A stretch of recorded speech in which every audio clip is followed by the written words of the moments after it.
On this week's episode, it's Once Upon a Time again for Quentin Tarantino at the box office. Let me try that again. On this week's episode, it's Once Upon a Time for Tarantino at the box office.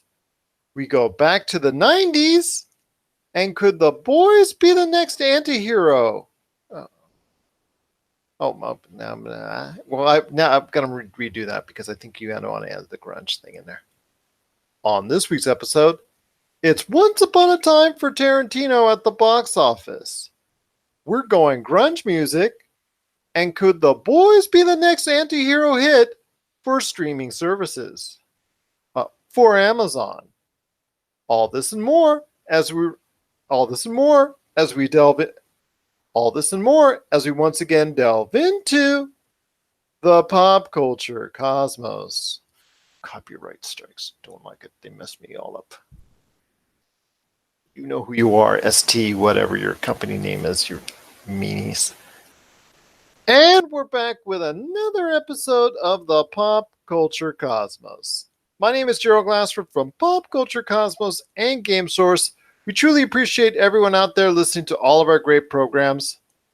But it wouldn't be a Pop Culture Cosmos without my good friend returning after a long hiatus, searching somewhere in the Pacific Northwest. It is our Bigfoot hunter. Of Pop Culture Cosmos. You gotta check out Pop Culture Cosmos today on popculturecosmos.com, Pop Culture Cosmos on Facebook, YouTube, Instagram, and so much more. You see, you're gone for a week, and it get all messed up, and a copyright strike. This all goes to Capingo on us. It is my good friend. It is Josh Peterson. Thank God you're back, my friend. Praise the pop culture gods. Hey, Matt, did you find Bigfoot?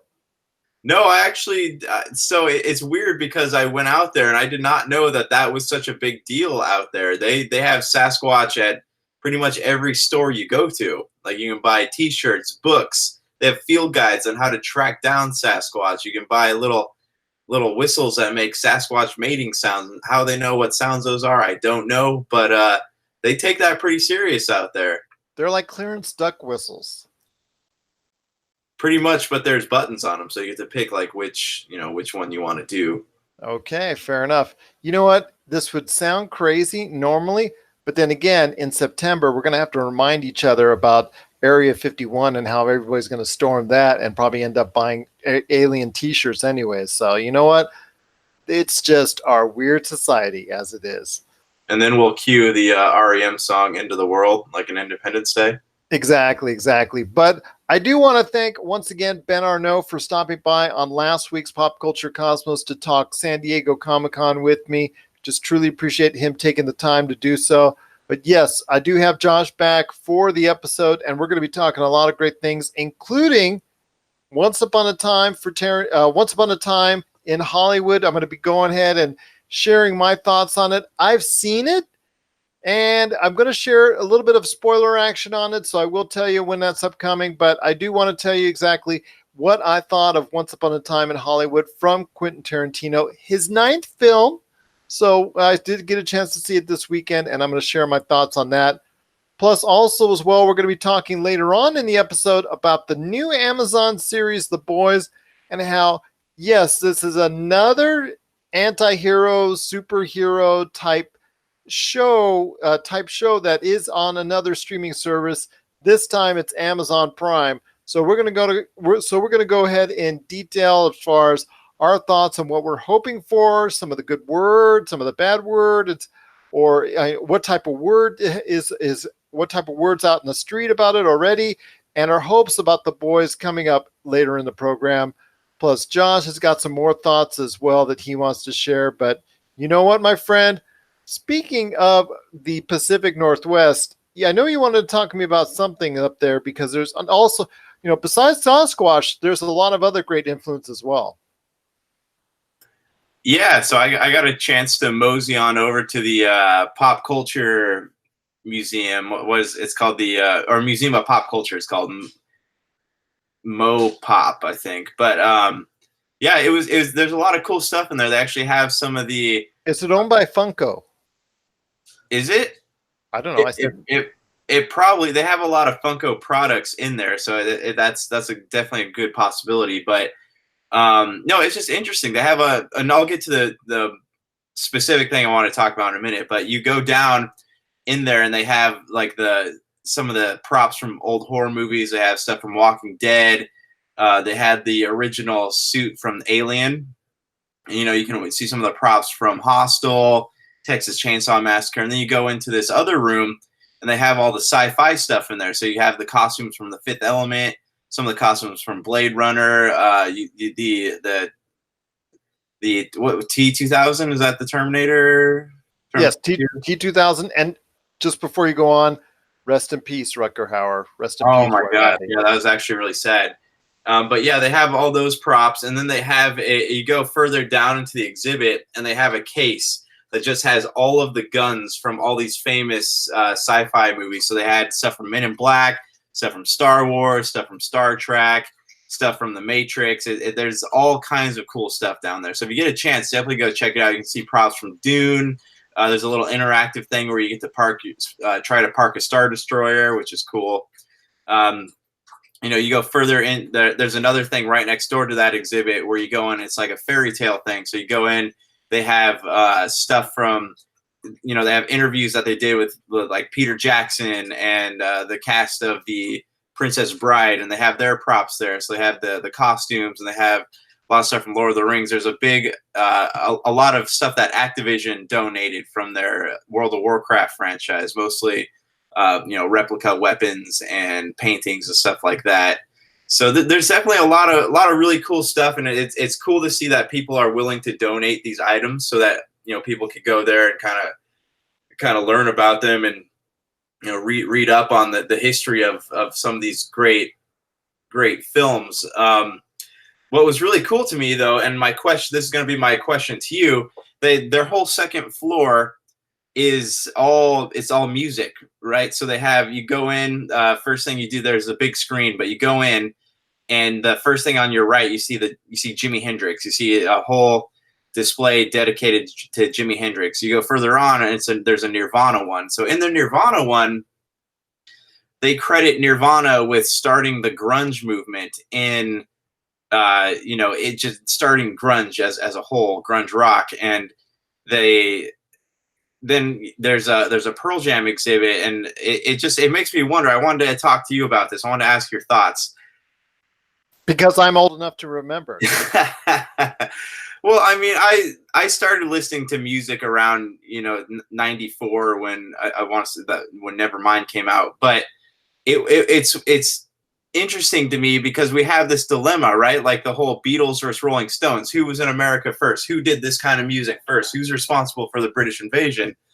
And we have this same thing kind of bleeding over into grunge, because if you look at it, Soundgarden's first album came out in 1987. And I think that they are the pinnacle of grunge, because Chris Cornell also started Pearl Jam back when they were called Mookie Blaylock, and they were asked to change their name because of, I guess, Mookie Blaylock's name was copyrighted back then. So funny, they go through it back then. We go through it now. Right. So, I mean, and you look at, there's a bunch of other bands though too. You have Sonic Youth, you have Soundgarden, the Vaselines, the Melvins, you have, or Sonic Flood, sorry. Or no, Sonic Youth, right? Sonic Youth. You have Candlebox, you have Alice in Chains. There's all these grunge bands from Seattle back then, and Nirvana is the one that's credited with starting grunge rock, but their first grunge album didn't officially come out till 1994, because Bleach had a couple grungy songs, but it was mostly a punk album, and so was Insecticide. So I want to ask you this. What are your thoughts on this? Do you think Nirvana started the grunge movement, or do you think they're just the ones that put that got their name attached to it? I'm going to tell you right now, it is Nevermind. Nirvana with Nevermind. That album struck a chord with people. They didn't know what the sound was all about. They wanted but it was intrigued a mass audience. I mean, MTV started playing it. It got severe radio play. We're talking about the songs that came from their most famous, Nirvana's most famous album, Nevermind. I think that kickstarted the movement. Obviously, that first video that really came from that came from the album is just something that a lot of people really got into. I mean, I don't know. Just tell me about. Is there any other? Smells Like. Is there anything else is going to match up to Smells Like Teen Spirit from Nevermind? Because I don't think there is. I think it is the defining moment in the history of grunge. You could say Jeremy. You can say other songs from either Pearl Jam. And so many other individual. Soundgarden. Pearl Jam, Soundgarden, the list goes on and on, but the Seattle sound starts with Nirvana and it starts with Nevermind, and it starts for me, and I think virtually everybody else that was around at that time that just, picked a wind up on this, listened to it, was with Smells Like Teen Spirit, because that took off like a rocket. That took Nirvana off like a rocket. You said yourself, Bleach had a couple songs that were grungy in its nature, but at that point in time, people were not discerning between, whatever sound it was that they could articulate it with, or punk. Maybe they're calling it new wave, punk, whatever. They weren't calling it anything until they saw Smells Like Teen Spirit. They saw that video and they associated that song with the album Nevermind. And so I think it starts right there. And I don't think you can say otherwise. I'm not going to argue with you if you're going to say Pearl Jam ended up being the biggest hit and the biggest band out of the Seattle grunge area type of music. I'm not going to argue with you on that because they had a longer history together, but I'm going to tell you right now, Nirvana started all, and I think with the album Nevermind, that was probably the biggest moment in the history of grunge. Yeah, no, I'm not going to disagree with you on that. I do think that I don't think they started the grunge movement. I think that there was a ground floor level with several bands, including them at that time, playing small clubs in the Seattle area. Obviously, right. That's where it gets its name. Yeah, and I'm not going to disagree with you on that part of it. I'm just saying, what got grunge over to be enough to the point where it was called grunge, where grunge became a household word, where it became something that was in the consciousness of a mass, large, worldwide audience. And there's no better way to say it than it Smells Like Teen Spirit, because of that video, because of Kurt Cobain, whatever charisma that you want to say he has, however strange he is, however laid back he was, and however, whatever you want to say or describe how Kurt Cobain was during that period of time, it just, people were drawn to him. They saw him as this mysterious figure, and they just were in love with his voice. It was infectious. The music was infectious, and it starts for virtually everybody at Smells Like Teen Spirit.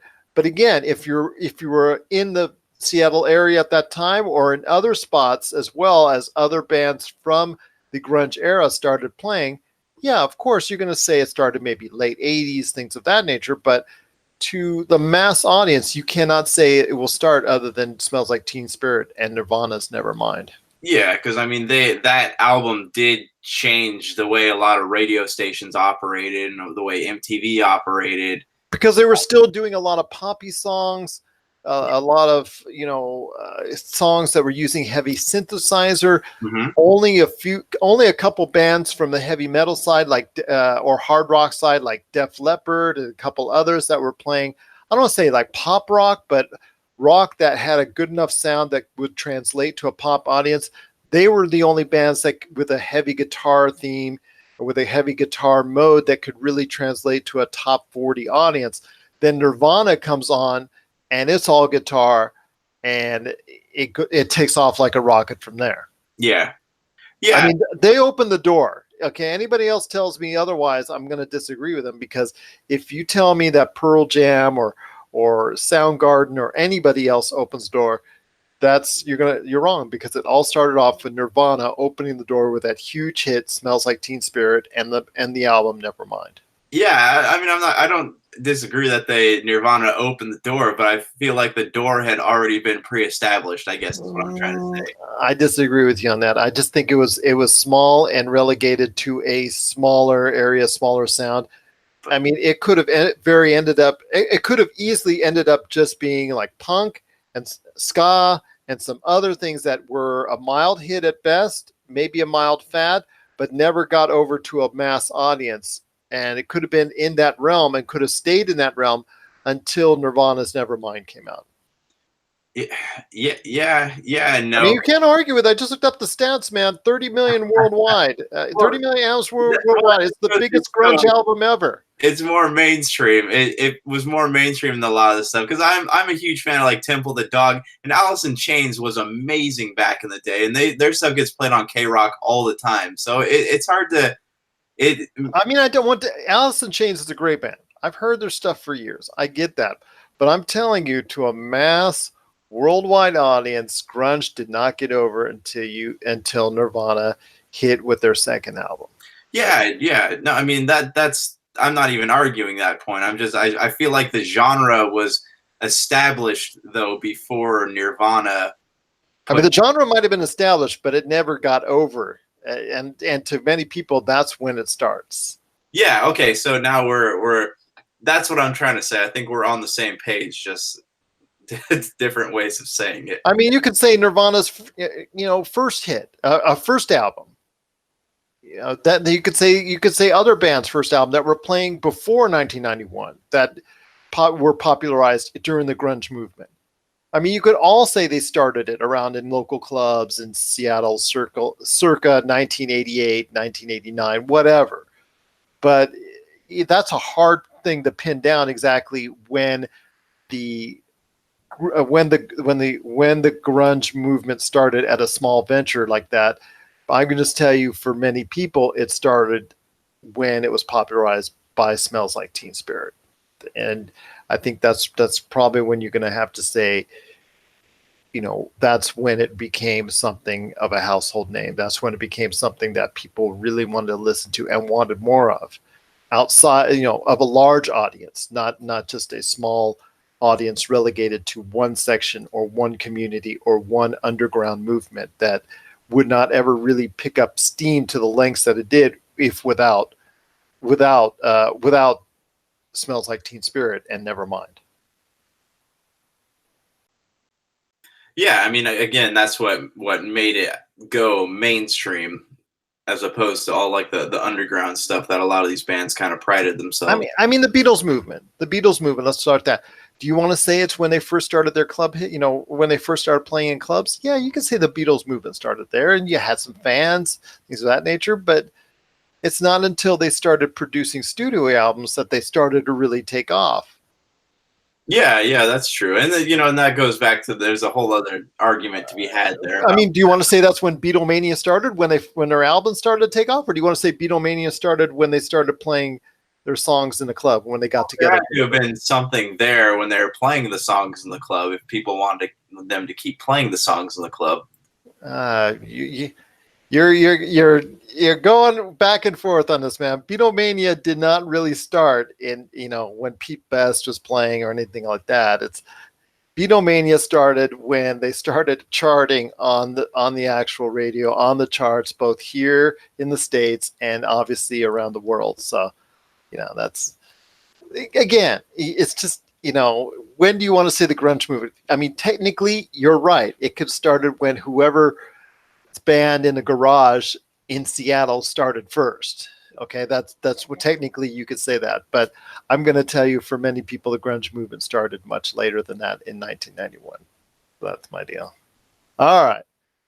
So that's our thoughts on the grunge movement. If you want to talk about music, on whether it's the grunge movement, when it actually started, in your opinion, or also Beatlemania as well. We brought that up. So just, give us a shot.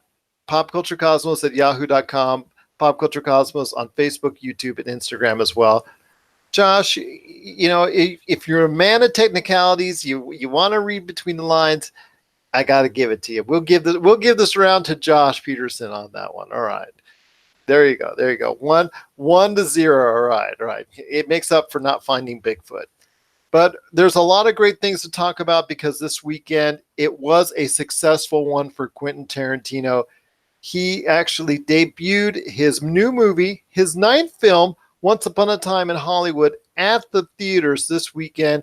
In the United States, it garnered just about $40 million, which ekes out over Inglourious Basterds. It is now his biggest opening ever as a filmmaker, and I'm happy for him. I did get a chance to see Once Upon a Time in Hollywood, and I can tell you, well, first off, I'll cut right to the point. It's a good film. And before we go into any spoilers or anything of that nature, I just want to say it is a good film. And if you are a Tarantino fan, it's a little different Tarantino film. It doesn't play by all his normal Tarantino rules. Some of it for the good, some of it for the worse. But you know what? It is a film that I think a lot of people will enjoy. It is a little long, and there is a lot of filler that could have been cut out, in my opinion. But you know what? Overall, I think it was a good experience. I'm going to give it a thumbs up. Is it is it his best? I was sending messages back and forth to Josh on my opinion on it. I would probably put it right now in his 9 film library, about 4th or 5th would probably be my estimation. So that's my thoughts on it right now. I'm going to go into a little bit more detail, but before I do, did you have any questions you wanted to ask me on it? Okay, so set the scene for me here, because there's been a lot of movies centering around the Manson murders. Okay, so set the scene up for me here. What makes this movie stand out above everything else that's been done so far? I don't know. I don't want to say it stands out above all the rest. I mean, for me, this is a movie that is set between the months of February and then again it goes into August of 1969, right around the fateful night of the Sharon Tate murder, and also the other murders that were taking place at the hands of the individuals that were following Charles Manson at that point in time. Charles Manson, as you've seen in the trailer, does make an appearance as far as obviously an actor, of course, playing Charles Manson. For me, it just, whenever it dealt with the Manson family and that whole deal as far as outside of the actual night in question, there was some, obviously there was some exposition and build up into it. Whenever it dealt with the Manson family, which is I guess it's not, you won't say it's a tiny part, but it's a smaller part of the equation when it comes to Once Upon a Time in Hollywood. Anytime that they go ahead and delve into that, it's boring. I'm going to tell you right now, and it makes you want to go ahead and fast forward it. There's a scene which a lot of critics seem to like that builds up the tension that involves Brad Pitt and the Manson followers, and I couldn't get into it. I just thought that part was really just not usable at all. I think you could have done a very quick amount of exposition to catch everybody up to speed on these Manson followers.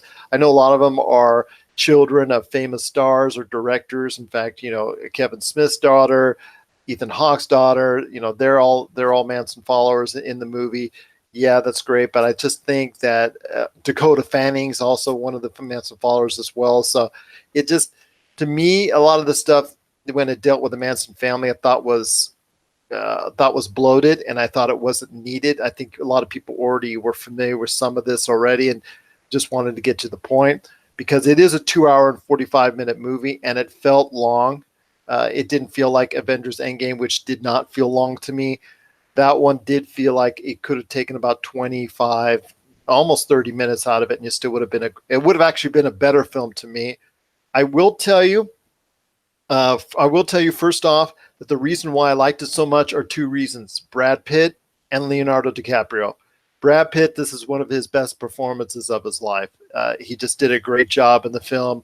I'm not going to say, anybody who tells me otherwise, I think they're crazy, because I think he really, really had a lot of great comedic timing, but also some real good acting chops. And he didn't try to overstay his welcome at any point in time. He just wanted to go ahead and to focus on what he needed to take care of in the movie. And I think he did a very good job of being, understated, but not forgotten at any point in time. And Leonardo DiCaprio, this is one of my one of my top three favorite performances from him. He's an actor who his star is fading as far as a top leading man in Hollywood, and somehow he's still able to go ahead and try and get through, even though he's breaking down emotionally. He's becoming an alcoholic. He's got the stammer. He's got all these health issues that are subtly portrayed. Are subtly portrayed throughout the film. And to me, those two performances, the way they interact with each other, is really, really strong. I cannot suggest enough, if you are into those two actors as far as and appreciate their work, I think this is a great film for both of them, and it's a great performance. And I think this is what carries the film. Again, for me, it's a pacing issue, and anytime it dealt with the Manson family, as far as before the nights of the murder take place, you know what? It's for me, it just seemed like it was just something that didn't need to be there for the most part. I will say, as far as Quentin Tarantino, it didn't feel like a Quentin Tarantino movie until the last 20 minutes. Once it gets into the last 20 minutes, oh boy, all heck runs loose, and Quentin Tarantino goes wild and crazy once again. You know what? That made for a very interesting ending, I will say. It is his spin on that night in question. I think a lot of people will be surprised how it plays out, and I think a lot of people will be amused by it. I think a lot of other people will be shocked by it, but it is Tarantino nonetheless. And like I said, Tarantino, this wasn't your basic Tarantino film, or using his style of other things that he's done in the past in many ways for most of the film. But once it comes to that last 20 minutes or so, that's right on par with what Tarantino has done. And it just feels like it's a really, really, that part of it really, for a lot of people, including myself, actually helped the film tremendously. But yes, anytime it dealt with DiCaprio, dealt with Pitt, excellent work. And also, anytime it dealt within the framework of Hollywood, like the making of a television show, the making of a movie, or anything of that nature, especially when it concerns DiCaprio and how he is working as an actor during cuts, during scenes, his problems, his issues as far as off camera and things of that nature, his problems on camera, his issues, his concerns, and then ultimately the way he brings himself out and brings the best out of him as far as an actor. That truly is great stuff right there. And also the references and constant reminders of the year 1969 or the late 1960s as far as television shows, movies, and also the imagery of Hollywood itself during that period of time. For me, it's very sentimental because, as I've told you before, my friend, I was in diapers at that point in time. So it's just interesting because I was in Southern California in diapers at that point in time. So it's interesting to see how it might have looked during 1969 in that era, as it was changing from one era of Hollywood to another in the 70s. So for me, like I said, it's a good film. Could have been a really, really good or great film, but there were things holding it back. And last but not least, I know there's been a lot of controversy about Margot Robbie's role as Sharon Tate. I will say that his latest interview with Time, he did say that he just wanted to portray Sharon Tate as having a day, just having a normal day, just pursuing a normal day.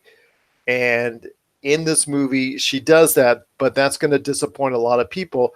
I didn't say she did bad. I didn't say she did good. She just wasn't given much to do in the film. And I think that's going to make a lot of people mad because the fact she's right there on the bill, on the marquee with Pitt and DiCaprio and Robbie. It's all up there. Had she been maybe put in a lesser role, or had she been put as far as a name, maybe with Al Pacino or anybody else as far as being a co-star or guest star, and that she's just going to be in it for a little bit, then that's fine. But if she was put in a top billing a lot of people are going to expect her to be a great portion of this movie, and she's not. She is a benefit when she's on, but still, she wasn't given a whole lot to do. And with her amazing talent and art, devotion to the craft, it would have been nice to see her go ahead and be able to be utilized more. But again, I'm going to say this: if you go see the movie, he described it as her having a normal day, and unfortunately, her normal days that he portrayed it is similar to our normal days, which again, as seeing in the context of a movie, may not excite fans at all. Okay, so I'm curious about this movie because I didn't really give much away in the trailers. Is this more about Hollywood back then, or is it more about the Manson family? Well, again, it is the first 2/3 of it deals more with the Hollywood era part of it. It deals more with the changing dynamics of Hollywood. Again, DiCaprio's an aging star who's not able to keep up with the times. He goes from a leading man to someone who's playing a guest starring role on other shows, being a bad guy here and there, but he's still trying to bring out the best in himself, because when he starts to falter, he realizes that he needs to go ahead and up his game in order to try and find some semblance of his career. So it does focus 2/3 of the movie on the Hollywood experience, and that part I really enjoyed. It's when they intercut and mix in spots in relation to the Manson era and to the Manson followers. That's the part where you're going to say, okay, this is just too slow. Let's move on. We got to go. Let's move on to the next scene. Let's move on to the next time Brad Pitt and DiCaprio get to talk to each other. Even the scenes with Margot Robbie, which I said she wasn't given much to do, whatever she was given, it was there. She did good. She did well. But the problem is she wasn't given much to do. And the scenes with her really don't hold that much clout as well, because again, this was just a normal day that they perceived in Sharon Tate's life. So at this point in time, I'd probably have to tell you, it is about 60 to 70%, looking in behind the scenes in Hollywood. It's the 30% that really was a bummer for me, and that really could have been taken away. But that last part where it does deal with the actual night in question of the Manson murders and Sharon Tate and all that, that is got to be seen. And it's just wild. It is just wild. Oh, and one last thing. The way Bruce Lee was characterized, I was not happy with. I'm going to be one of those that said Bruce Lee was not treated properly in this film. Okay, so my last question here is, we know Quentin Tarantino has a certain tone to his films. What is the tone of this one? Is it a horror movie? Is it an action movie? Is it more of a comedy? It seems like it mixes a lot of these things together. It's more of a documentary. It's more of a look into a world that he's very enamored by, because he's a filmaholic. He knows those types of, as he said it also in that interview with Time, that he was 5 or 6 or 7 at that point in time in history. So that's when he first started realizing and hearing radio jingles and watching TV shows from that era. So that he has a great fondness for that era. So that's probably the best way to say it, that this depicts life in Hollywood around that point in time, the changing Hollywood from what it was to what it was going to be in the 70s. And in order to do that, that's what basically it shows the lifestyles of that for the most part. It is more of a documentary, I guess you could say, than anything.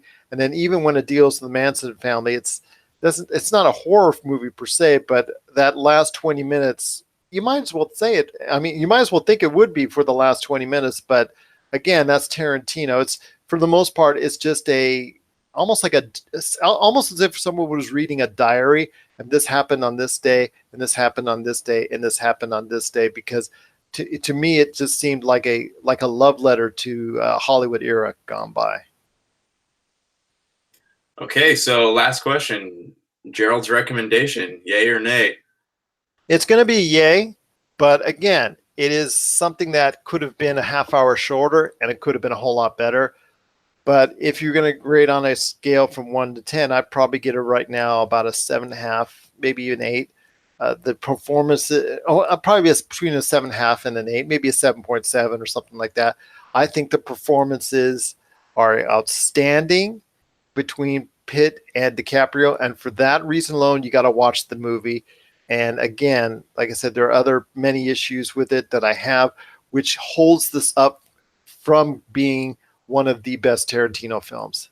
This could have been very easily, and at times, this is some of his best work ever. But unfortunately, it's just not even. It's just not consistent, and there's a lot of things that let you down until it brings you back up with an ending. But it doesn't, even with an outstanding ending that a lot of people were very satisfied with, it just doesn't bring you back all the way up to say, hey, this was a great movie.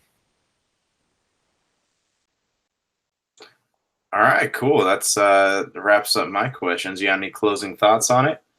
Like I said, if you get a chance out there and you have a question, if you have a question about Once Upon a Time in Hollywood, if you want to talk about it, if you've seen it and share your thoughts on it, you disagree with me, or hopefully one day when Josh sees it by the end of this year, because that's one of the movies I think he's going to have to go ahead and see before the end of the year for our top 10 list and all that. You got to check out, you got to send us a word, let us know how you feel about Once Upon a Time in Hollywood. If you have a question on the movie, send us an email, popculturecosmos@yahoo.com, or give us a shout out on Pop Culture Cosmos on Facebook, Twitter, and YouTube as well. You know what, my friend? There's a lot of great things going on, but first, before we talk about The Boys coming back later in the show, and also some other stuff that you want to talk about as well, I do want to bring on our guest coming up right after the break. It's Marcus Sally from Popcorn Prattle. He's talking some Tarantino. His love for Tarantino films, the influences that it gave to him, and also some great stuff and great talk about what's going on in, some great talk about the filmography of Quentin Tarantino, what it has appealed to him, and why Tarantino's films have just really touched him, has really given him a great opinion on what filmmaking is all about. You're going to hear his thoughts on Tarantino's film coming up right after the break. This is the Pop Culture Cosmos. And we're back to close out the show. This is the Pop Culture Cosmos. If you need a listing of where we're at, because we're being played all around the world 7 days a week, you just got to check out our Facebook page, Pop Culture Cosmos. You see a listing right there of all the radio stations that we're on and many of our podcast options as well. Although I think we're on a gazillion of them because a new one pops up every single day. And I'll tell you what, there's still anyone that can. It's a great option. But I will say right now, we want to give a big welcome to Crooked Drive Radio. I cannot thank Crooked Drive Radio and the listeners enough for allowing us on the air. We truly appreciate being on their radio network, and want to give a big shout out to Pat Morrow for allowing us to be on their station. Truly we're just truly thankful being part of the lineup at Crooked Drive Radio, and are looking forward to some great things. And thank you, listeners, for listening to our show. Plus, also, if you need a podcast outlet, hey, Spotify. Everybody knows Spotify. And while Josh is clicking away on there, everybody knows Spotify. And if you listen to us, just check out the Pop Culture Cosmos channel on Spotify. All right, my friend, no worries. All right, my friend, before we head on out, got to ask you, my friend, are you excited for The Boys, which just came out last week on Amazon Prime? It's a story of anti-heroes that are after superheroes, which unfortunately aren't the best or nicest superheroes around. Some of them have some of them have really evil intentions. Some of them are just not altogether there. Just at some point in time, I'm going to have to sit down with The Boys this week, because this show is getting a lot of critical praise. It's getting a lot of good word, and it could be Amazon Prime's next hit, The Boys. I'm actually really excited to watch this one. I just put it on my Amazon Prime queue moments before we got on here, but I didn't really know a lot about it. Like, it was I know it was a graphic novel, but I never really paid attention to it. I thought when I saw the trailer for it, I thought it was just like a knockoff, like an inappropriate knockoff of superhero shows and movies. But the more I dug into it, the more I kind of became fascinated with this concept of, who watches the Watchmen, essentially. You have all these superheroes, empowered people, but no one ever talks about ego, right? In that environment. So who keeps these superheroes in line when one of them, what they imagine is best for everyone else, isn't best for everyone else? So it looks really cool, and I am excited to start watching it. I guess I needed a little more history on it before it fully garnered my interest, but now I'm interested. Well, Carl Urban is getting raves as Butcher, the lead role in the series, who heads up the organization that goes after these superheroes, because even though the superheroes are supposedly beloved by millions and millions and millions, they keep doing things that are damaging to the public and maybe swept under the rug in a lot of cases, but still these superheroes need to be put in check. And the boys, starring with Carl Urban as Butcher, are just set to do that. And it's just funny, the dichotomy of these heroes these people that don't have superpowers going after these people with superpowers. So it'd be interesting, that dichotomy, to watch. Again, I'm going to be watching it this week myself. Hopefully I'll be able to go ahead and share. We'll hopefully be able to share our thoughts by the end of the week on our PCC Multiverse on it. But yes, it is The Boys. It looks like it's going to be a big hit for Amazon Prime. And you know what? I think did it get renewed already for season 2? And it actually has gotten so much advanced good word on it. It's already gotten an early season renewal for season 2. And even this happened even before the show started up on Amazon. So there's a lot of good word going on it. And you know what? I have to compare this to DC's Doom Patrol, which got a lot of good word. Swamp Thing, which, I don't know, got a lot of good word, but unfortunately not at the right people at DC. And then also the Umbrella Academy. We've started seeing all these anti-hero shows come out on streaming services this year. The Watchmen is coming later this year to HBO as well. So all these anti-heroes are coming around. All these anti-hero series are coming around, and it looks like it's going to be a battle between them. But The Boys has a chance to be the best of them, and I'm going to tell you for sure whether or not by Friday on the PCC Multiverse. Are you going to catch all the episodes by then, my friend? Ooh, I'm going to try. Can't make any promises, but I'm going to definitely get through at least 4 of them. All right, sounds good. And if you have any thoughts on The Boys as it comes out, if you have any thoughts on The Boys that just came out this past weekend right on Amazon Prime, are you excited for it? Have you already seen some episodes? Share us your thoughts, popculturecosmos@yahoo.com, plus also as well, Pop Culture Cosmos, Humanica Media, and Game Source on Facebook, Twitter, and Instagram as well. Well, my friend, it's been a great episode. I truly want to thank Marcus Sally from Popcorn Prattle for taking the time to speak to us. Make sure to catch his great show, Popcorn Prattle. If you're into films like we are, got to catch it today on all your major podcast outlets. Well, my friend, it's been an awesome episode indeed. Any last thoughts on the way out? No, not that I can think of. Yeah, didn't you say you were going to mention something?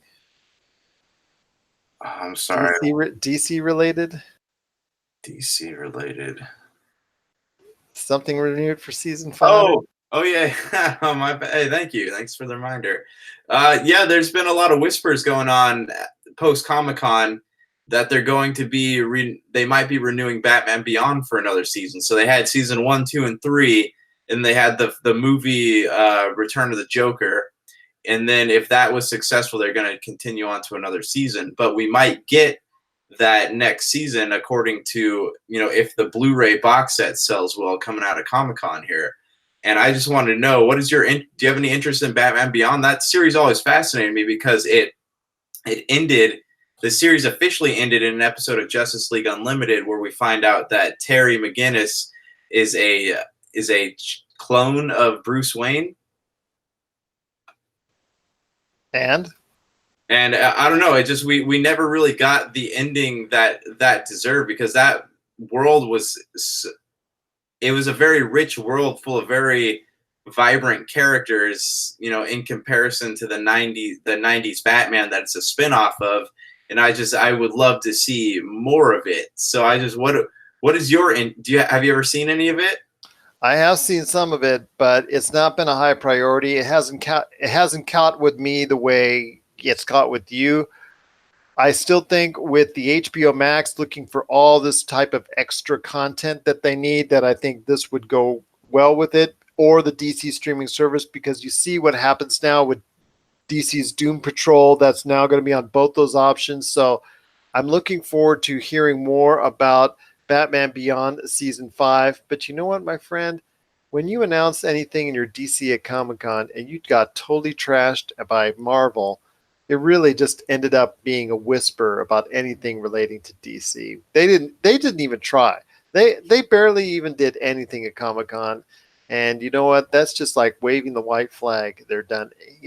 Which is sad, because it just seems like you take one step forward with Aquaman and then you take two steps back. Well, to be fair, there was also the fact that Marvel announced a bunch of things that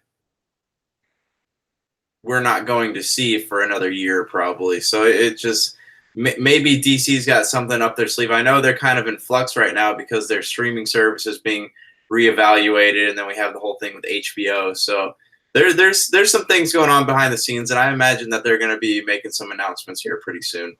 No Joker, no Birds of Prey, no Wonder Woman 84. That's all I'll say. So for Josh Peterson, this is Gerald Glassford. It's another beautiful day in paradise right here in the Pop Culture Cosmos. We thank you for listening. And don't go searching for Bigfoot. You might only find a souvenir store instead. And here's hoping you have yourself a great day.